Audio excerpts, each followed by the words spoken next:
আজকের ড্রামাটির নাম don't be সাই। এই ড্রামাটি একটি কাল্পনিক ড্রামা, যেখানে একটি মেয়ের অ্যাক্সিডেন্ট হওয়ার পর সে ঘড়ির কাঁটার মতো নিজের জীবন দেখতে পারে, আর সে নিজের জীবনটিকে পুনরায় ঠিক করার জন্য একটি ছেলের কাছে যায়। আর পরবর্তীতে তারা কিভাবে ভালোবাসায় জড়িয়ে পড়ে তা জানতে হলে ড্রামাটি দেখতে থাকুন।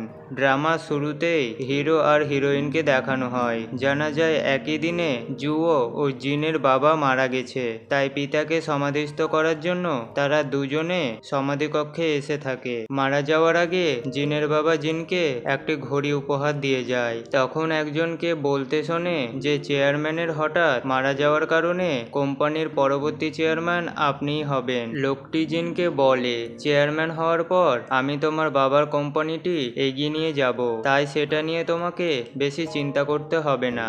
উত্তরে জিন বলে, এখনো ডিসাইড করা হয়নি যে পরবর্তী চেয়ারম্যান কে হবে, তাই নিজেকে চেয়ারম্যান বলা বন্ধ করো। পরের দিন জিনকে দেখানো হয়। জানা যায় জিনের বয়স যখন 5 বছর ছিল, তখন থেকে সে এক মুহূর্ত সময় নষ্ট করে না, তাই সে প্রতিদিন শিডিউল ফলো করে। অন্যদিকে জুয়োকে দেখানো হয়। জানা যায় সে মিডল ক্লাস পরিবারের ছেলে, তার একটি পেট ফিউনারাল শপ আছে।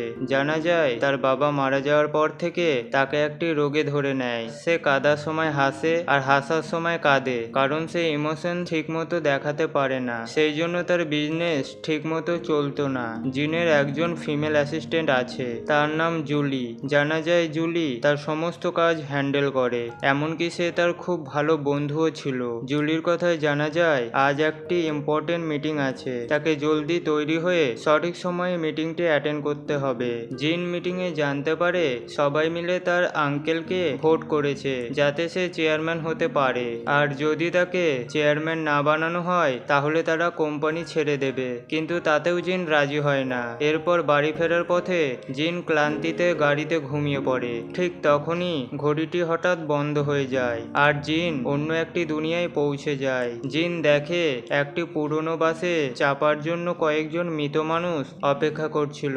তখন জিনকে দেখতে পেয়ে একটি লোক বলে, এটি অন্য একটি দুনিয়া যেখানে তুমি মারা গেছো, তাই এই বাসটি তোমাকে নিতে এসেছে। কিন্তু জিন লোকটির কথা বিশ্বাস করে না, তাই সে লোকটিকে ধাক্কা দিয়ে দৌড়ে পালিয়ে যায়। তখন লোকটি বলে, আমি তোমাকে আরো 30 দিন সময় দিচ্ছি, যদি তুমি এই 30 দিনের মধ্যে সবকিছু ঠিক না করছো তাহলে তোমাকে আবার এখানে আসতে হবে। ঠিক তখনই জিনের ঘুম ভেঙে যায়। জিন দেখে ঘড়িটি তার হাতে বাঁধা আছে আর তার মৃত্যুর দিন গুনছে।